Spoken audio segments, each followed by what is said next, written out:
Son las 7 de la mañana con 36 minutos.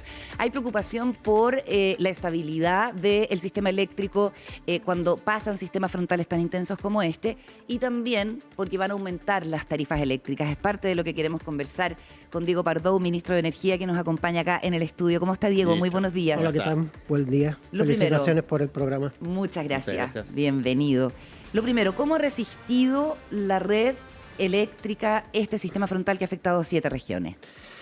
Bueno, en términos generales, mejor que los frentes, que los sistemas frontales pasados, de los sistemas frontales de mayo. En este momento en la región metropolitana hay cerca de 7.000 clientes sin suministro.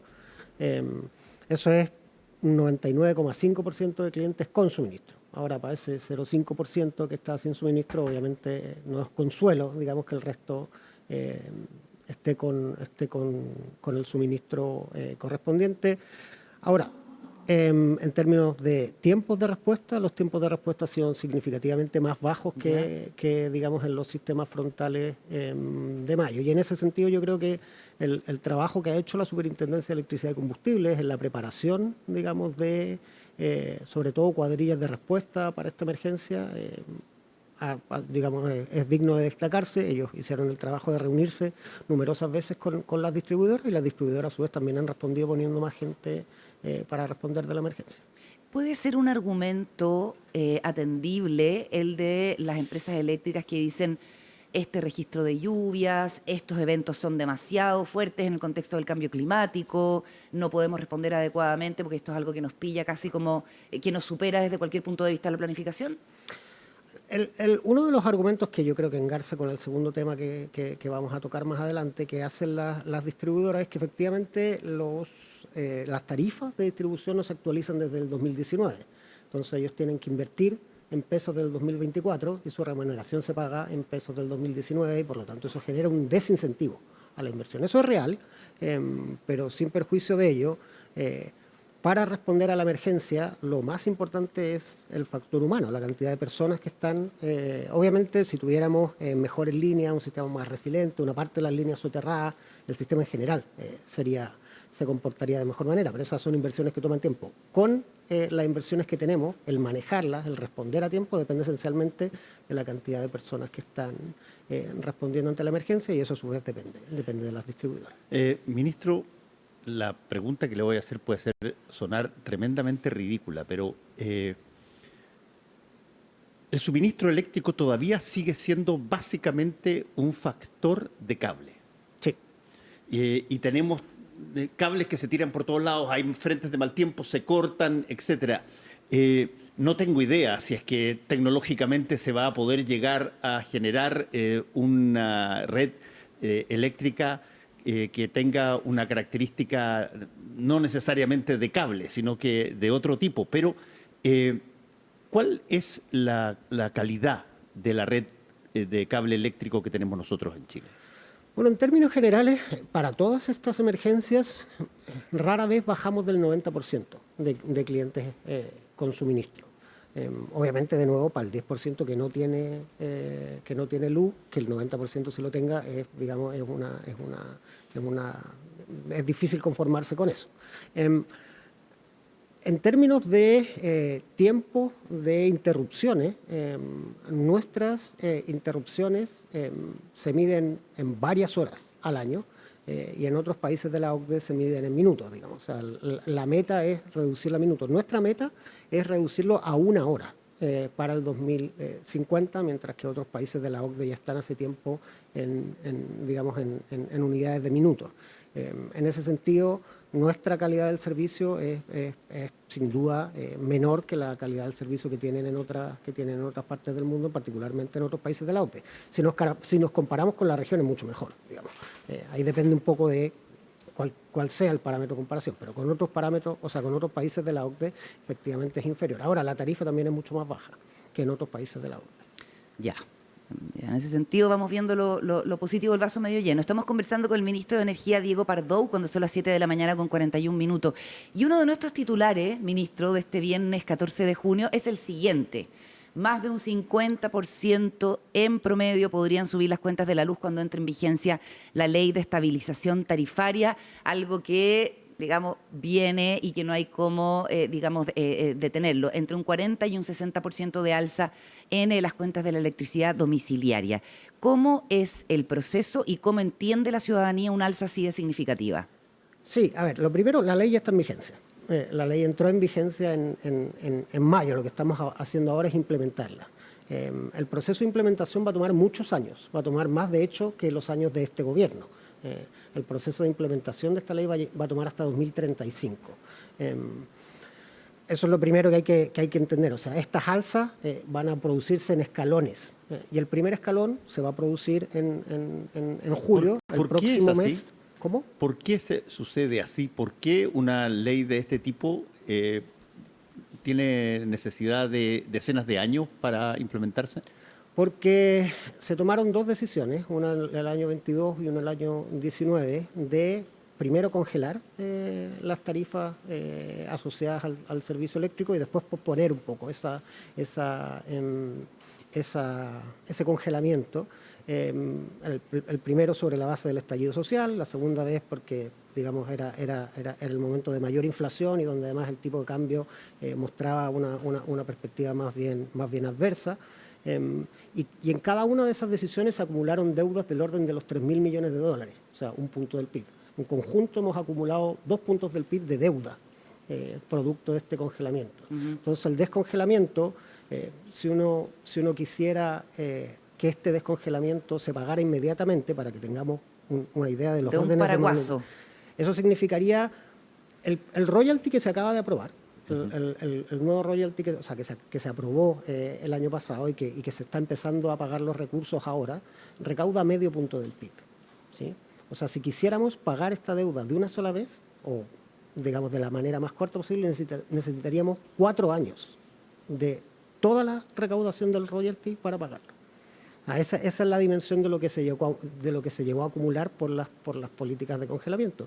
Entonces, la única manera de hacernos cargo de una deuda de esa magnitud es con un horizonte temporal relativamente largo, y esto, digamos, además no lo vamos a hacer solos, estamos acompañados por instituciones financieras internacionales, en este caso por el Banco Interamericano de Desarrollo, que va a ser el que va a ayudarnos a construir este instrumento financiero que permite diferirlo en el tiempo.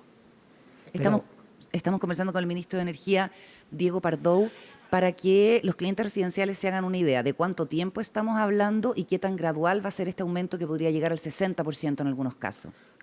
Cuando miramos los horizontes temporales que están más adelante, yo sé que, digamos, hubo un estudio que salió en los diarios que habla de un 60% promedio. A medida que nos alejamos en el tiempo, es más difícil dar con un número exacto, porque es muy dependiente de parámetros como el tipo de cambio. El Banco Central, cuando analizó la ley de estabilización, más bien ve un horizonte del 50%, porque ven un horizonte más favorable respecto del tipo de cambio. Por eso hay una diferencia y por eso es importante que la gente entienda, por eso respecto de estos números finales es que hay estas variaciones. Lo que tenemos más o menos claro en términos de órdenes de magnitud son los que van a ocurrir ahora en julio, que son del orden del 15%. ¿Ya?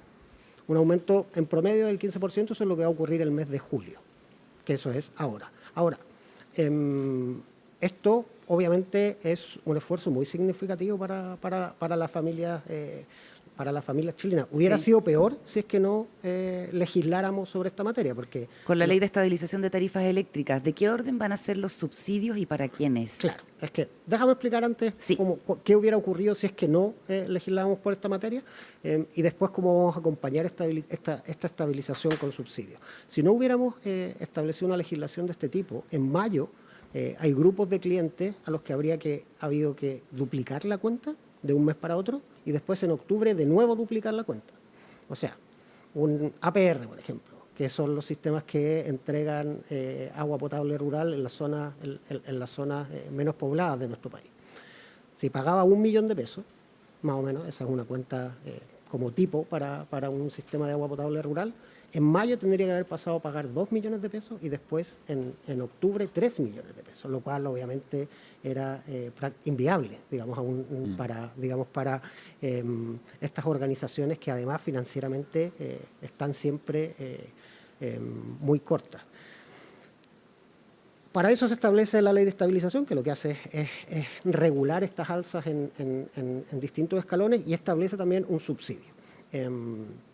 Este subsidio busca llegar a cerca de 1,5 millones de hogares y en el primer semestre, si hablamos semestralmente, esto varía por el número de personas. Es un subsidio para hogares vulnerables y a medida que la cantidad de personas en un hogar es mayor, entonces el subsidio también crece. Pero para tener un orden de magnitud claro, el subsidio del primer semestre para un hogar vulnerable de 4 personas debería ser del orden de los 40.000 pesos y se va a pagar en octubre. Y va a, digamos, regir durante todo ese semestre. O sea, permitiría cubrir las cuentas de los 6 meses correspondientes. Y después se retira el subsidio. No, después, de hecho, en los semestres del 25 y del 26, ese subsidio debería incrementarse a cerca de 80.000 pesos semestrales. Ok. Déjeme hacerle una pregunta sobre otra variable energética que creo que corresponde saber cuál es el estatus de ella hoy día. Sobre todo en buena parte del sur del país, la variable energética no tiene nada que ver con electricidad, ni tiene nada que ver con cable, tiene que ver con leña. Tiene que ver con consumir madera para prender cosas. ¿Qué tanto de eso se depende todavía? En una buena parte, para la calefacción en una buena parte, sí. Y nosotros, de hecho, como Ministerio de Energía también estamos trabajando por el lado de la oferta, por el lado de los leñeros, trabajar con ellos para que el producto sea cada vez leña seca, que digamos tiene menor componente de material particulado cuando se quema y que vayan moviéndose hacia una mayor industrialización. Nosotros tenemos varios programas para trabajar con ellos, pero en términos de calefacción, hoy día toda la zona centro-sur es mayoritariamente leña. En otros, la calefacción, en el resto del país también, es muy prevalente en los combustibles líquidos, el queroseno, la parafina. Y en particular, digamos, el horizonte temporal elegido para la ley de estabilización también tiene que ver con que otras variables se están comportando en el sentido contrario. Efectivamente, las cuentas de la luz van a presentar estos aumentos, pero los combustibles líquidos en el horizonte temporal que uno alcanza a ver deberían bajar. Precisamente porque el tipo de cambio está, digamos, en un momento favorable, está disminuyendo progresivamente. Estamos conversando con Diego Pardow, el ministro de Energía, volviendo a la contingencia por los temporales y estos 22.000 más o menos clientes que están sin luz en el país, 10.000 de ellos en la región metropolitana. Usted estuvo visitando la región del Biobío, donde también había habido algunos problemas con el suministro. ¿Cuánto tiempo es razonable que las empresas eléctricas vuelvan a estar arriba en estos hogares? Sí, depende de la densidad de la localidad, pero en una localidad densa como Concepción o como Santiago son 9 horas anuales. Son un máximo de 9 horas anuales. Sin servicio. Sin servicio, que sean imputables a la empresa de distribución, como sucede, por ejemplo, con la caída de un árbol, que es típicamente responsabilidad de la empresa de distribución por no hacer mantención adecuada del arbolado. ¿Cuánto llevamos hasta ahora de horas sin luz? Es que esto se mide por cliente. Entonces, en este frente, la cantidad de clientes con más de 9 horas sin luz son muy pocos. Hay que entender que este frente tampoco lleva mucho tiempo, claro. Lleva mucho tiempo. En la región metropolitana, pero sí. En la región del Biobío lleva bastantes días. Claro, pero también hay que distinguir, digamos, una localidad que está inundada, por ejemplo, que el agua llega más arriba de la línea del enchufe, obviamente no tiene suministro eléctrico, pero por otras razones, digamos, no por razones que tienen que ver con la provisión de servicio propiamente. ¿Y esa es la situación de lo que usted vio en la región del Biobío? Yo no he estado en la región del Biobío recientemente. Perfecto. Estuve en la región del Biobío en el frente anterior. Disculpe, sí. Y en Alto Biobío, pero en el fondo cuando la situación Biobío, es... donde yo estuve, efectivamente esa era la situación. Había habido desprendimientos de tierra en masa. ¿La vez pasada? Sí, la vez pasada. Ya, correcto. Ya, pero en el fondo, cuando no es imputable a la provisión del servicio, no corre esto de las 9 horas.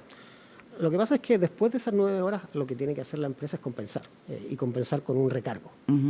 Que se acordarán, por ejemplo, del 2015, los habitantes de la región metropolitana, cuando con las nevazones hubo periodos sin suministro muy extendidos, claro, en el tiempo. Y después en verano habrán visto que sus cuentas de la luz muchas veces eran en cero, o, digamos, o en centenares de pesos, pero muy, muy bajas. Y eso fue precisamente porque se pagaron las compensaciones de, digamos, de los cortes de luz que ocurrieron durante el invierno. Déjeme hacerle una pregunta, ministro. ¿Qué porcentaje de el ingreso familiar promedio en Chile corresponde a, por ejemplo, cuentas de luz o cuentas de energía en promedio? Varía dependiendo del trintil. Me imagino que varía de acuerdo si estamos en la zona norte o estamos en la zona sur, pero... Claro, hay un concepto que se llama pobreza energética, ¿sí? Que lo que dice es que no más de un 10% del ingreso familiar debería dedicarse a... el pago de energía. Al pago de energía. Normalmente, especialmente los quintiles más bajos, nosotros tenemos muchas personas en situación de pobreza energética. Esa fue una de las razones por las cuales también se decidió impulsar este subsidio.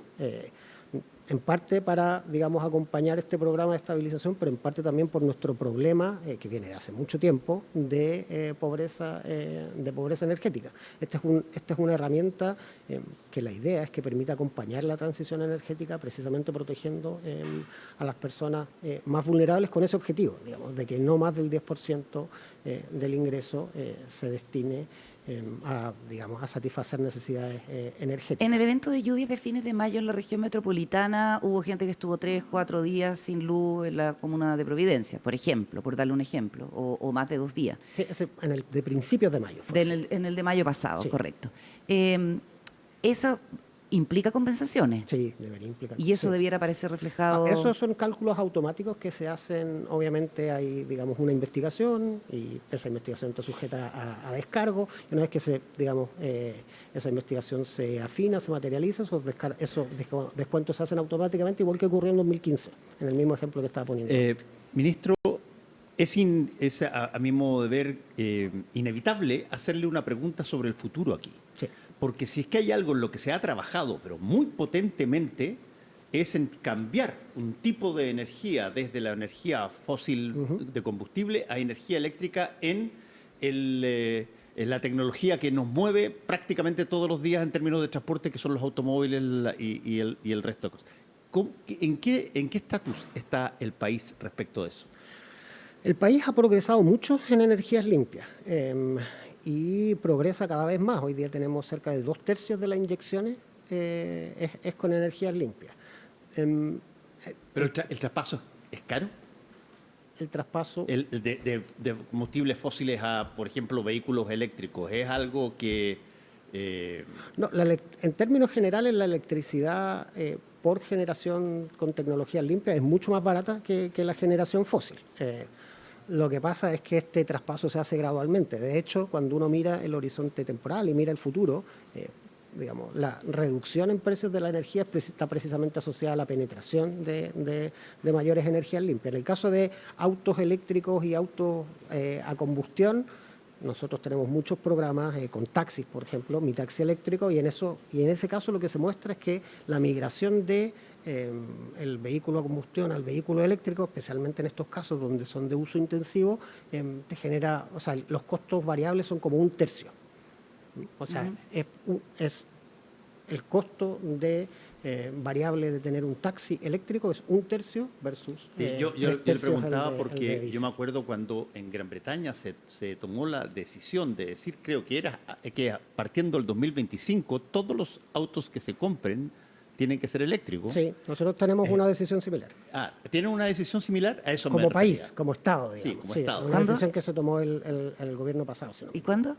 2035. 2035. Todas las ventas tienen que ser... Estamos conversando con Diego Pardó, ministro de Energía. Brevemente, el presidente Boric está en una gira en Europa. Hay muchísimo interés por los minerales verdes, por la posibilidad del desarrollo del hidrógeno verde. Usted ha estado en conversaciones con gente de Alemania también. Yo estuve en la gira. Usted estuvo en la primera parte de la gira. Sí, porque yo me estoy apoyando en la información oficial del Ministerio de Energía y hace 14 horas postearon que usted había estado en el Alto Biobío, pero hay un error porque eso fue en el evento anterior. Pero sí, efectivamente estuvo en la primera parte de la gira con Alemania. ¿Cómo se hace operativa una cuestión que tiene que partir desde cero, que requiere infraestructura portuaria en la región de Magallanes, diálogo con las comunidades y una serie de cuestiones? ¿Qué tan A ver, ¿cuáles son como los plazos que tenemos en el horizonte para poder desarrollar el hidrógeno verde? A ver, lo primero es, para que esta industria despegue es necesario construir una política de Estado. Y eso es lo que hemos tratado de hacer no solo en este gobierno, sino también en el pasado. De hecho, el comité estratégico que está acompañando el plan de acción que presentamos hace un par de semanas, para el plan de acción para las políticas que vamos a desplegar entre el 2023 y el 2030, estaba integrado por la expresidenta Bachelet, por ejemplo, pero también por los exministros del gobierno de Sebastián Piñera, Juan Carlos Jovet, que digamos era exministro de Energía, y Hernández Solminiak, que fue ministro de Obras Públicas. En particular, Juan Carlos Jovet fue la persona que le tocó liderar desde el Ministerio de Energía la estrategia nacional de hidrógeno verde durante el gobierno anterior. Entonces, lo primero es tratar de construir una estrategia que sea, digamos, una política que sea de Estado, que sea estable en el tiempo. Estos son inversiones muy significativas que se tienen que amortizar en horizontes temporales muy largos. Y lo segundo es hacerlo también en diálogo con la comunidad. Y para eso también este comité estratégico, por ejemplo, se incorporó o aceptaron la invitación a incorporarse los gobernadores de Antofagasta y Magallanes, que son autoridades regionales electas con una sensación mucho más del día a día de lo que ocurre en la región, y también distintas personalidades de la sociedad civil de ambos aspectos políticos. Solo por poner dos ejemplos, Bettina Horst, que formó parte de Libertad y Desarrollo, también formó parte del comité estratégico, pero Cristina Dorador, que es una, digamos, científica que participó en la Convención Constitucional, en la primera, también formó parte del comité. Una mujer de derecha y una mujer de izquierda, digamos. Amplio, por ponerlo transversal. Así. Pero también con visiones distintas respecto a cómo se tiene que desarrollar una industria de este tipo. Eso es lo primero, construir una política de Estado. Y lo otro, empezar a acompañar el desarrollo de la industria con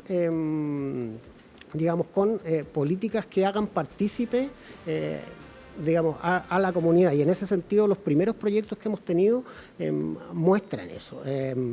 Por poner un caso, porque el hidrógeno ya está ocurriendo, digamos, no es solamente un plan de futuro, pero en Coquimbo se está mezclando gas natural con hidrógeno verde en las cañerías de gas natural que alimentan los Califón y las cocinas de los habitantes de Coquimbo y La Serena.